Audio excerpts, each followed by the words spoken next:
ሰላም ጤና ይስጥልን አድማጭ ተመልካቾቻችን፣ ይህ ዘወትር በየሳምንቱ በቦሌ ክፍለ ከተማ ኮሙኒኬሽን ጽሕፈት ቤት እየተዘጋጀ የሚቀርብላችሁ ከሰኞ እስከ ሰኞ የተሰኘው ፕሮግራማችን ነው። በዚህ ፕሮግራም በክፍለ ከተማው የተከናወኑ አበይት ተግባራት ይቀርባሉ። እስከ ፕሮግራማችን ፍጻሜ አብራችሁ እንድትቆዩ እንጋብዛለን። የቦሌ ክፍለ ከተማ አስተዳደር የ2018 የገና በዓልን ምክንያት በማድረግ የማዕድ ማጋራት መርሃ ግብር አካሄደ። በዓሉን ምክንያት በማድረግ በአዲስ አበባ ከተማ በሁሉም ክፍለ ከተሞችና ወረዳዎች ከ300 ሺህ በላይ ለሆኑ ልዩ ልዩ የህብረተሰብ ክፍሎች የማዕድ ማጋራት የተካሄደ ሲሆን በቦሌ ክፍለ ከተማም የመረዳዳትና የመተሳሰብ እሴቶቻችን ጠብቀን የከተማችንን እድገት እናፋጥናለን በሚል መሪ ቃል በተካሄደው መርሃ ግብር የክፍለ ከተማ አስተዳደሩ ዋና ስራ አስፈጻሚ ዶክተር እሸቱ ለማ ባስተላለፉት መልእክት በዓላትን ስናከብር ካለን ላይ ድጋፍ ለሚያስፈልጋቸው ወገኖቻችን በማካፈል አብሮነታችንን የምናጠናክርበት ሊሆን ይገባል ብለዋል። ባለፉት ዓመታት በሰው ተኮር ተግባራት በክፍለ ከተማው በርካታ ስራዎች መከናወናቸውን ያወሱት ዶክተር እሸቱ በዘንድሮ የገና በዓልም በክፍለ ከተማው ለሚኖሩ ልዩ ልዩ የህብረተሰብ ክፍሎች ማዕድ በማጋራት በዓሉን በደስታ እንዲያከብሩ ለማድረግ ከወረዳ አንስቶ እስከ ክፍለ ከተማ ድረስ መርሃ ግብሩ መካሄዱን በመግለጽ መርሃ ግብሩ እንዲሳካ የክፍለ ከተማና የወረዳዎች የህብረተሰብ ተሳትፎና በጎ ፍቃድ ማስተባበሪያ ጽሕፈት ቤቶች አመራሮች፣ ባለሙያዎች ተቋማትና ባለሀብቶች ላደረጉት አስተዋጽኦ በክፍለ ከተማ አስተዳደሩ ስም ምስጋና አቅርበዋል። የቦሌ ክፍለ ከተማ አስተዳደር ህብረተሰብ ተሳትፎና በጎ ፍቃድ ማስተባበሪያ ጽሕፈት ቤት ኃላፊ አቶ ጌታቸው ካሳዬ በበኩላቸው የክፍለ ከተማ አስተዳደሩ ከአጋር አካላት ጋር በመተባበር እንዳለፉት ዓመታት ሁሉ ለዘንድሮም የገና በዓል የማዕድ ማጋራት መርሃ ግብር ማዘጋጀቱን ገልጸው ለዚህ በጎ ተግባር አስተዋጽኦ ላደረጉ አካላት ምስጋና አቅርበዋል።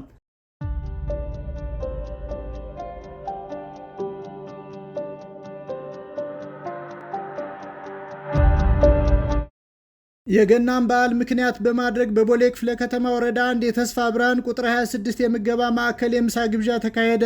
የቦሌ ክፍለ ከተማ አስተዳደር ከአዲስ አበባ ከተማ የኤሌክትሪክ አገልግሎት ጋር በመተባበር ባዘጋጀው የምሳ ግብዣ ላይ በክብር እንግድነት የተገኙት በምክትል ከንቲባ ማዕረግ የአዲስ አበባ ከተማ አስተዳደር ዋና ስራ አስኪያጅ ኢንጂነር ወንድሙ ሴታ ባደረጉት ንግግር የኢየሱስ ክርስቶስ ልደት የደስታና የብስራት በዓል እንዲሁም የመልካምነት መገለጫ መሆኑን ተናግረዋል። የገና በዓልን ስናከብር የመልካምነት ተምሳሌት የሆኑ በጎ ስራዎቻችን በመስራትና በመተጋገዝ ሊሆን ይገባል ያሉት ዋና ስራ አስኪያጁ በዚህ መርህ የከተማ አስተዳደሩ ከአጋር አካላት ጋር በመተባበር ባቋቋማቸው የተስፋ ብርሃን የምገባ ማዕከላት በቋሚነት ከሚሰጥ የምግብ አገልግሎት በተጨማሪ በበዓላት ወቅት አቅመ ደካማ ለሆኑ የማዕከሉ ተጠቃሚዎች የምሳ ግብዣ በማድረግ አብሮነትን ለማጠናከርና በዓላቱን በደስታ እንዲያከብሩ ውጤታማ የሆነ እንቅስቃሴ በማድረግ ላይ እንደሚገኝ አክለው አመላክተዋል።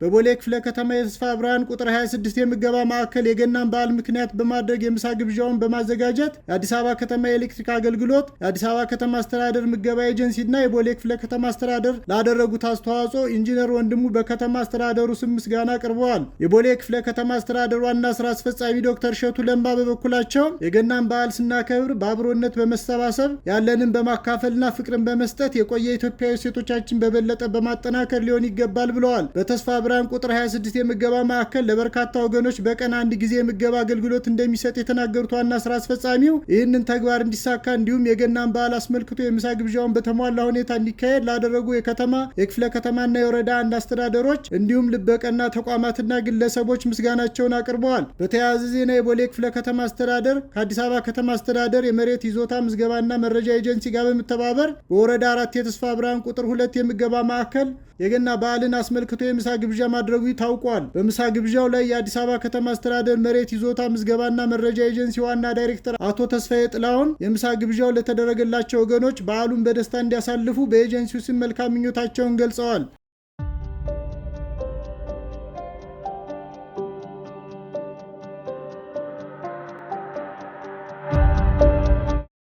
ዘላቂና አስተማማኝ ሰላምን ለማስቀጠል የወጣቶች ሚና ጉልህ መሆኑ ተገለጸ። ስልጡን ወጣት ለከተማ ሰላምና ሁለንተናዊ ብልጽግና በሚል መሪ ቃል በቦሌ 11ዱም ወረዳዎች በወጣቶች የሰላም እሴት ግንባታ ዙሪያ ሲካሄድ የቆየ ውይይት የማጠቃለያ መድረክ ተካሂደዋል። በመድረኩ ላይ ተገኝተው የመክፈቻ ንግግር ያደረጉት የቦሌ ክፍለ ከተማ አስተዳደር ዋና ስራ አስፈጻሚ ዶክተር እሸቱ ለማ እንደተናገሩት ከለውጡ ማግስት መንግስት አካታች፣ አሳታፊና ሁለንተናዊ ብልጽግናን የሚያረጋግጡ በርካታ ስራዎች ማከናወኑን ገልጸው የታላቁ ህዳሴ ግድብ ተጠናቆ ለአገልግሎት መብቃቱ አዲስ አበባን እንደ ስሟ አበባ ለማድረግ ቀን ከሌት በመስራት የህዝቡን ኢኮኖሚያዊ፣ ማህበራዊና ፖለቲካዊ ጥያቄዎች በመመለስ ከተማዋ ለአፍሪካና ለዓለም ምሳሌ ከተማ ማድረግ መቻሉን ገልጸዋል። ሰላምን የማይፈልግ የትኛውም አካል የኢትዮጵያ ጠላት ነው ያሉት ዶክተር እሸቱ ህብረተሰቡ ሀሳቡን በነጻነት እንዲገልጽ ኢትዮጵያን የሚመጥን ከፍተኛ ስራ መሰራቱን አስታውሰው ወጣቶች መብትና ግዴታዎቻቸውን በአግባቡ በማወቅና በመተግበር ለሀገር ብልጽግና የበኩላቸው ሚና እንዲወጡ አስገንዝበዋል። የቦሌ ክፍለ ከተማ ብልጽግና ፓርቲ ቅርንጫፍ ጽህፈት ቤት ኃላፊ አቶ ክፍሌ ለማ ወጣቶች በሰላምና ሀገር ግንባታ ጉዳይ ላይ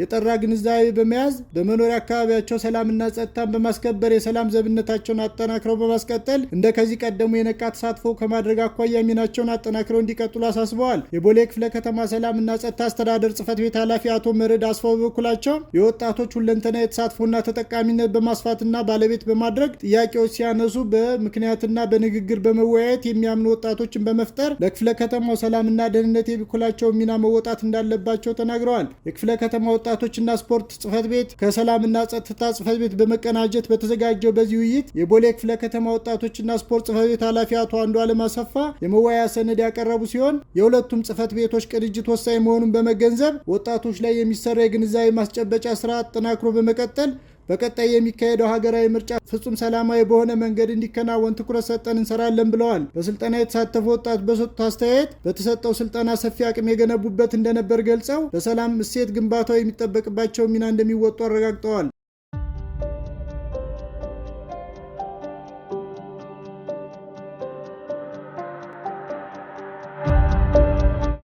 የቦሌ ክፍለ ከተማ አስተዳደር የገናን በዓል ምክንያት በማድረግ ለተለያዩ አካላት የበዓል ስጦታ አበረከተ።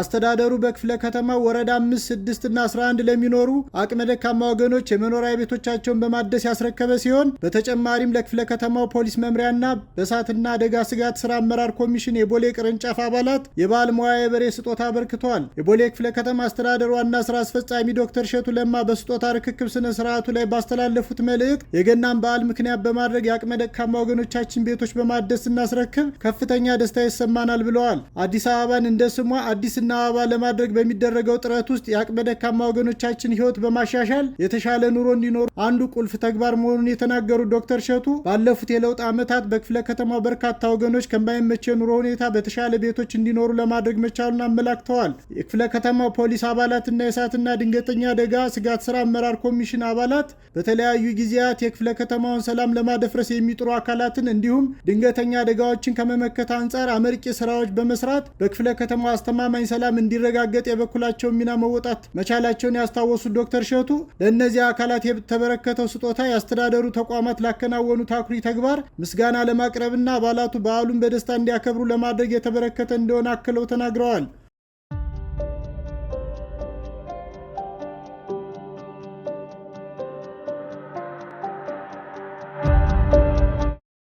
በቦሌ ክፍለ ከተማ አስተዳደር የ2018 በጀት ዓመት የመጀመሪያ 6 ወራት የተግባራት አፈጻጸም ግምገማ ተካሄደ።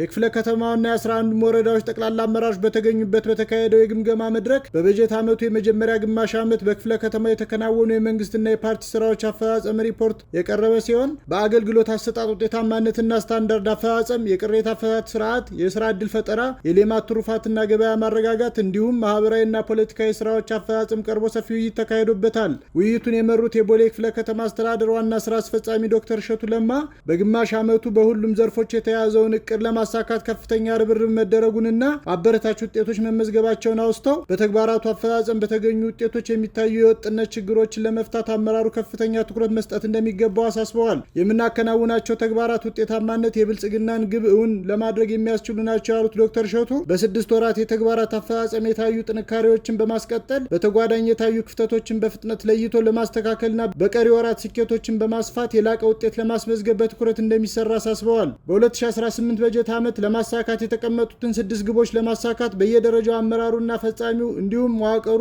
ከፍተኛ ትኩረት ሰጥተው መስራት እንዳለባቸው ዋና ስራ አስፈጻሚው አስገንዝበዋል። የቦሌ ክፍለ ከተማ ብልጽግና ፓርቲ ቅርንጫፍ ጽሕፈት ቤት ኃላፊ አቶ ክፍሌ ለማ በበኩላቸው የክፍለ ከተማው የመንግስትና የፓርቲ ስራዎች አፈጻጸም በአመራሩ ሂደትና መናበብ ስኬታማ መሆናቸውን በሱፐርቪዥን መረጋገጡን ገልጸው ይህ ውጤት እንዲመጣ ከዝግጅት ምዕራፍ አንስቶ የተከናወኑ ተግባራት አስተዋጽኦ እንደነበራቸው አስታውቀዋል። ኃላፊው አክለውም የፖለቲካ አመራሩ ለተገኘው አበረታች ውጤት ያደረገውን ርብርብ በማጠናከር በ6 ወራት አፈጻጸም የታዩ ክፍተቶችን፣ ቀሪ ስራዎችን ለይቶ ውጤታማ ለመሆን እንዲሁም ቀጣይ ተልዕኮዎችን በብቃት ለመወጣት በትጋት መስራት እንደሚጠበቅ አስገንዝበዋል። በተግባራት አፈጻጸም አበረታች ውጤቶች በክፍለ ከተማና በወረዳዎች ተመዝግበዋል ያሉት የቦሌ ክፍለ ከተማ አስተዳደር ምክትል ዋና ስራ አስፈጻሚና የስራና ክህሎት ጽሕፈት ቤት ኃላፊ ወይዘሮ ኢየሩሳሌም አሰፋ በበርካታ ዘርፎች ከእቅዳችን በላይ ያከናወንን ቢሆንም ተወዳዳሪ አፈጻጸም ለማስመዝገብ አሁንም ሰፊ ስራ ይጠበቅብናል ብለዋል። ውድ አድማጭ ተመልካቾቻችን ለዛሬ ያዝናቸው መረጃዎች እኒህን ይመስላሉ። በቀጣይ ከሰኞ እስከ ሰኞ ፕሮግራማችን እስከምንገናኝ በደህና ቆዩ።